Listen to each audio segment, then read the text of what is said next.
ഞെട്ടിക്കുന്ന റിപ്പോർട്ടുകളാണ് ഇപ്പോൾ പുറത്തു വരുന്നത് എന്നുള്ള കാര്യത്തിൽ തർക്കമില്ല. അതായത് ഈ ലോകത്തുള്ള സോഷ്യൽ മീഡിയ അല്ലെങ്കിൽ ലോകത്തുള്ള മാധ്യമങ്ങൾ ഇതെല്ലാം ലെഫ്റ്റ് ലിബറൽ ആശയങ്ങൾ പേറുന്നതാണ്. ഏറെക്കുറെ ഇടതുപക്ഷ ആശയങ്ങൾ, ഏറെക്കുറെ ഇസ്ലാമിക ആശയങ്ങൾ പേറുന്നതാണ്. ഇസ്ലാമിക ആശയങ്ങൾ പേറുന്നതും ഇടതുപക്ഷ ആശയങ്ങളും പേറുന്നത് കൊണ്ട് തന്നെ വലതുപക്ഷ ആശയത്തോട് വലിയ രീതിയിലുള്ള ആഭിമുഖ്യം ഇവർ കാണിക്കാറില്ല. പ്രത്യേകിച്ച് ഇന്ത്യയോടും ഹിന്ദുക്കളോടും ഇവരത് കാണിക്കാറില്ല എന്ന് നമുക്ക് എല്ലാവർക്കും അറിയാം. അതിൻ്റെ ഏറ്റവും വലിയ ഉദാഹരണമാണ് ഇപ്പോൾ പാകിസ്ഥാന് റഷ്യ ജെറ്റ് എഞ്ചിൻ വിമാനങ്ങൾ കൊടുക്കാൻ പോകുന്നു എന്നുള്ള പ്രൊപ്പഗൻഡ വാർ. ഈ വാർത്ത എവിടെ നിന്ന് വന്നു എന്ന് ആർക്കും അറിയില്ല. പക്ഷേ ഇതൊരു ഫേക്ക് വാർത്തയാണ്. നമ്മുടെ ഇന്ത്യയിലെ ക്രെഡിബിൾ ആയിട്ടുള്ള പല മാധ്യമങ്ങൾ പോലും ഈ ഫേക്ക് വാർത്തയിൽ വീണ് അവരുടെ സൈറ്റുകളിലും അവരുടെ പത്രങ്ങളിലും ബ്രോഡ്കാസ്റ്റ് മീഡിയകളിലും ഈ വാർത്ത കൊടുത്തു. പക്ഷേ അവരെയും കുറ്റം പറയാൻ സാധിക്കില്ല. കാരണം ഈ വാർത്ത എവിടെ നിന്ന് വന്നു എന്നുള്ളത് ഇപ്പോഴും അന്വേഷണ വിധേയമാക്കുകയാണ്.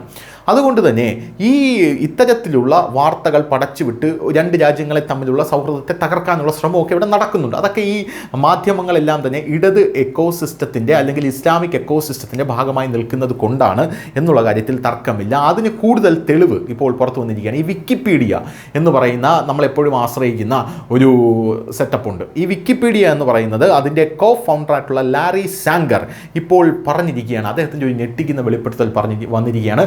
വിക്കിപീഡിയ എല്ലാ കാലത്തും ഇന്ത്യക്കും ഹിന്ദുക്കൾക്കും എതിരായിരുന്നു എന്നാണിപ്പോൾ ലാരി സാങ്കർ പറഞ്ഞിരിക്കുന്നത്. അതിൻ്റെ വിക്കിപീഡിയയുടെ കോ ഫൗണ്ടറാണ് ഈ ലാരി സാങ്കർ എന്ന് പറയുന്ന വ്യക്തി. പോരാത്ത കഴിഞ്ഞാൽ അദ്ദേഹം പറയുന്നത് there has been a lot of criticism about Wikipedia's biased against Israel. അതായത് ഇസ്രായേലിനും എതിരാണ് വിക്കിപീഡിയ.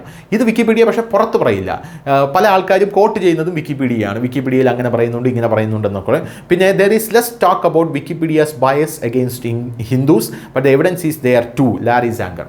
അതായത് ഇന്ത്യയിലുള്ള ഹിന്ദുക്കൾക്കെതിരെ വിക്കിപീഡിയ നടത്തുന്ന ബയസ്ഡ് ആയിട്ടുള്ള പല നീക്കങ്ങളും അത് അന്തർധാരയിൽ നടക്കുന്നുണ്ട്. അതിനെപ്പറ്റി വലിയ കുറ്റങ്ങളും ഒന്നും ആരും പറയാറില്ല, വിമർശനങ്ങളൊന്നും ഉന്നയിക്കാറില്ല. കാരണം ഹിന്ദുക്കൾ അവർക്ക് ഇടയിൽ തന്നെ അവർക്ക് ഐക്യമില്ല. അതുകൊണ്ട് അവർക്ക് അതാ ഉന്നയിക്കാനുള്ള ബുദ്ധിയെങ്കിലും ഉണ്ടെന്ന് കരുതുക വയ്യ. എന്തായാലും അങ്ങനെ ഒരു സാഹചര്യത്തിൽ ഹിന്ദുക്കൾക്കെതിരെ ബയസ്ഡ് ആണെങ്കിലും ഇന്ത്യക്കെതിരെ ബയസ്ഡ് ആകുമ്പോഴാണ് ഇപ്പോൾ വിക്കിപീഡിയക്കെതിരെ ആരോപണങ്ങൾ വരുന്നതെന്ന് പറയുന്നു. അതായത് ചാറ്റ് GPT പോലും നമ്മളിപ്പോൾ ഉപയോഗിക്കുന്ന AI ടൂളായിട്ടുള്ള എന്തും നമ്മളോട് ഒരു കൂട്ടുകാരനെ പോലെ പറഞ്ഞു തരുന്ന ചാറ്റ് GPT പോലും ഇന്ത്യയെക്കുറിച്ചും ഇന്ത്യയുടെ സംസ്കാരത്തെക്കുറിച്ചും ചോദിക്കുമ്പോൾ എവിടെയൊക്കെയോ ഇകഴ്ത്തി കാണിക്കുന്നതായിട്ട് ബുദ്ധിയുള്ള ആൾക്കാർക്ക് മനസ്സിലാകും എന്നുള്ളതാണ് പ്രധാനപ്പെട്ട ഒരു കാര്യം എന്ന് പറയുന്നത്. എന്തായാലും ഇപ്പോൾ ഈ ലാരി സാങ്കറുടെ ഈ വാക്കുകൾ വലിയ ചർച്ചകൾക്കാണ് തുടക്കമിട്ടിരിക്കുന്നത് എന്നുള്ള കാര്യത്തിൽ തർക്കമില്ല. ന്യൂസ് ഡെസ്ക്, ന്യൂസിൻ്റെ മലയാളം.